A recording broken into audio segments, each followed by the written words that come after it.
Welcome to the Bridge Church Midweek podcast. We exist to connect people with others and God. We hope this week's episode helps you do just that. Enjoy. Hey everybody, this is Pastor Tyler Wolf. I'm here with a good friend of mine, Pastor Robert Bell, who just released a brand new book. Pastor Robert, how you doing, man? I'm doing well, man. Thank you for having me. Of course, man. I've been looking forward to this for a long time. You just wrote a book, but before we get into that, tell us just a little bit about who you are today. Your book is your life story, which I want to get into. But who are you now? Like, what's this chapter? Where do you pastor? Where are you from? All that. Tell us about yourself. My name is Robert Bell. I'm the pastor of the Life Church Milwaukee campus in Milwaukee, Wisconsin, on 56th and Burleigh, 9:30 service, 11 o'clock service. And, just born and raised in Milwaukee, Wisconsin, and never had a thought in my wildest dreams that God would choose me to be in the inner city, helping people. Yeah. Now, let's get into a little bit of your story, because I want to ask about. You said 58th in Burleigh? 56. 56 in Burleigh. Yeah. How far is that from where you grew up? Probably about a mile and a half. Wow. Mile. Yeah. Because I done grew up all over Milwaukee. Right. So it's familiar, it's that familiar ground. Right. Yeah. Right. So your book is called 80 Barry White Voices, which is an awesome title. Tell me about the process of picking that title of the book. Well, we did not, we had no clue what the title was. We just was like, let's get the editing done and all that. And we started the book. It took me like eight and a half months to write it, but then it took like 4.5 years to 5, like, to put it out. Yeah. And, but we never had a title. But I was at lunch one time with the pastor from Elmbrook. He had just came here. He a new pastor in Milwaukee. So I was calling around different churches like, hey, man, you want to have lunch? Yeah. Just to make him feel comfortable out of nowhere. So we was talking. I was telling him a little bit about the book. Then all of a sudden, he just said, man, that's what you should call a book. He said, 80 Barry White Voices. And I never said nothing back to him. Yeah. It just, a light went on in my head. Yeah. And I knew that was it, And I went back to the team, and I told the team, I said, hey, the name of the book going to be 80 Barry White Voices. They was like, well, let's just pray about it. I said, no, we done praying. I was like, I know this is what God want to call it. Yeah. Yeah. It's such a good name, man. It's funny. Yeah. It sticks out, but obviously when you read the book, it's really meaningful. Yes. So the reason I have you on the podcast, I just finished the book yesterday. Okay. And I want people to read this book because it's such a powerful story. And you're a personal friend of mine who I met, and I'm going to kind of let you share, because, it's your story to tell. Yeah. Who I met back when I first went into ministry. And I remember we really connected back in those days, and now in these days to be peers. In fact, you're a campus pastor of one of the campuses of a multi-site church, and yes. I'm a campus pastor of one of the campuses of a multi-site church. And I just really feel this connection to you, and I love that we're peers, and we've both lost people that we both love, mutual friends. Brother Mark Rainey, both have a heart for people in recovery and the lost and the broken. And you've even spoken at Bridge Church before. Back in 2020, you came and you spoke at my campus, which was just such an honor to even have you there. But would you give us, just the listener, kind of a taste of what they can expect from your book? What's the book about, and what's kind of a snapshot of your testimony? Well, I say anybody can read the book, but if you're a hurting man, confused man, you don't understand, what's the will of God in your life, angry, full of violence, this book, will help you. Yeah. Because God got a hold of me, and when I wasn't even looking for him, I was drinking beer and smoking a cigarette. Yeah. when he spoke to me through a TV station, and my heart burned. And but I just think that there's hope. This book will give people hope, because there's a lot of people feel like that. Because I didn't see no way out. I heard God talking to me, and through the TV, and I heard him. He said, "Man, God want to give you back everything the devil stole from you." I heard that clear as day, and my heart burned. But instantly, I put that cigarette down and that beer down. I promise, I was in the room all by myself. I said, I put my hands in there and I said, Lord, I hear you speaking to me, but I don't see a way out. Mm-hmm. And that way out is up to God, man. Mm-hmm. You ain't got to figure that out. If you hear God talking to you, all you got to do is just say yes. And right then and there, I said yes. Yeah. And he put Brother Mark picture in my head. And then that's why I ended up calling the Adult and Teen Challenge on 91st and Appleton in Milwaukee, Wisconsin. Mm-hmm. And that was the first time you went there? No, it was the second. That was the second time. That the was first when time we I met you. Yeah. Yes, I remember that. Yeah. Was I because I was on staff at that point. Was I already there when you got there? Yeah, you was. Look, it was 2007. Mm-hmm.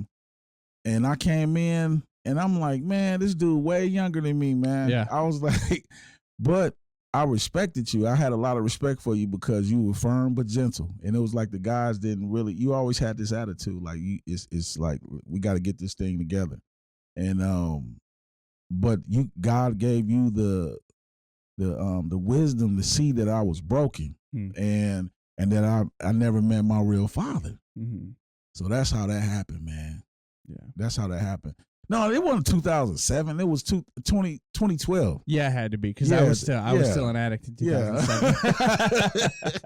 You right? Yeah. Yeah, 2012. Yeah, 2012. And I came in. It was 2 weeks later, and you can pick this up in the book as well. But it's just a small part of a great. It's way broader than what I'm about to tell you. But he sensed that I had a father wound, and I remember him just telling me, brother Pastor Tyler was like, "Hey." He said, you're going to be a pastor one day. And I don't even think you remember that. And I was just looking at you. I was like, man, I was like, wow. You know, other people was telling me, never heard me preach or nothing. But I used to go around. I was real. I had both feet in, and my mind was made up. Mm-hmm. And that's how it happened. But he gave me, I remember you giving me a white piece of paper and some crayons and said, hey, look, if you ever met your real father, what would you be doing with him? Mm-hmm. And I drew a house. I was playing kickball with him in the front yard. And that was the first time I was 35 years old. And that was the first time I felt in my heart that I needed my real dad. I was like, man, my heart. And I walked out in that hallway, and you can find the rest out in the book. That's when everything changed. Yeah, it's a powerful story. And I'll tell you, man, just being a small part of that story, I'm so proud of you and your story, and I don't mean that in I truly consider you my peer. So I don't mean that in any sort of condescending way. I mean that in like,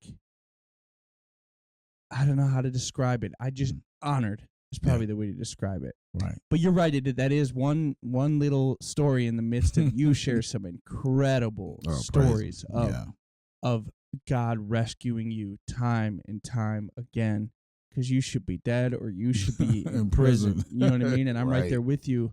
But you really, I think your story is so incredible, and this is why I want everyone to check it out, is because your story is one where you grew up in this environment, and you eventually said yes to Jesus, and now you minister in that same exact environment. Yeah. You didn't flee from the city. You didn't run from the city.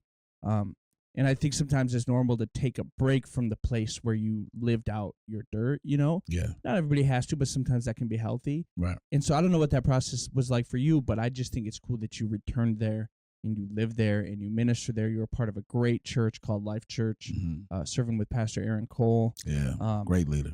Yeah, incredible. Hey, so, before you say ahead. that, I was, like you said, I grew up there and God put me right back there. It was like this how I really understood it. It was like when God created Adam, he was spirit, but then God took the dust of the earth and formed him. So the earth couldn't say, you can't understand me, because his shell was made from the earth. Yeah. So he can identify with it. And it was the same way Jesus put on a body. And so he can identify. Yeah. Yeah. And so so when I'm over there, you got shakers and rollers too that come up. And look, I'm full of the spirit, but I got more game than a little bit, so I can see right past that mess. Yes. And be like, go on, man, move around. That's incredible. That's incredible, man. Well, before we go, tell us again, name of the book. Where can we buy it? Yep. It's on Amazon right now. Mm-hmm. It's $14.99. I made it affordable. Yeah. It's a great read.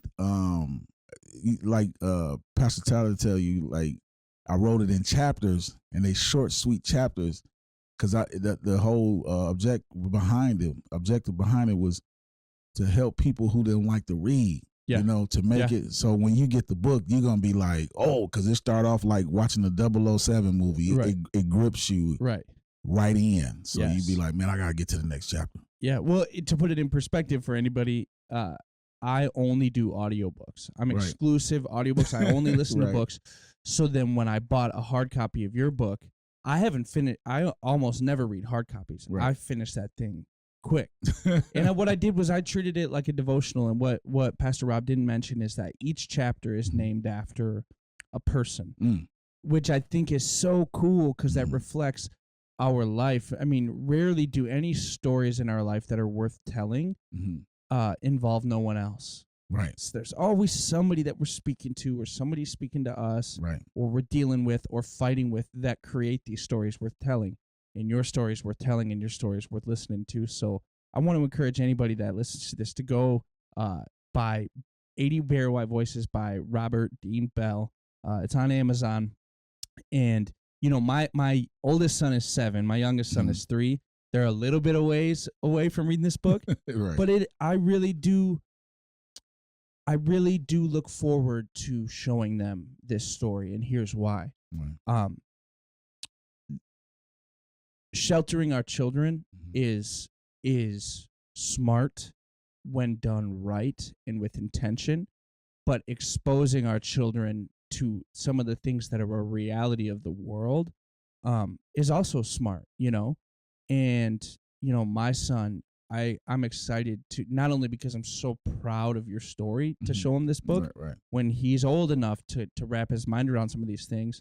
Be like, hey, let me show you a glimpse of a world that's happening 30 miles down the street, that you have no idea about. No clue. You know what I mean? But you got to know that God is at work in the city, that cities are important, and the people there are even more important, and that he loves them, and that he's doing good things. And, you know, my friend Rob Bell is just a symbol of that. So, man, thanks so much for coming on the Bridge Church Midweek podcast. I love you, man. I love you too, brother. All right, we'll talk to you soon. God bless. Thank you for listening. Connect with us online at bridgechurch.net. Have a great day.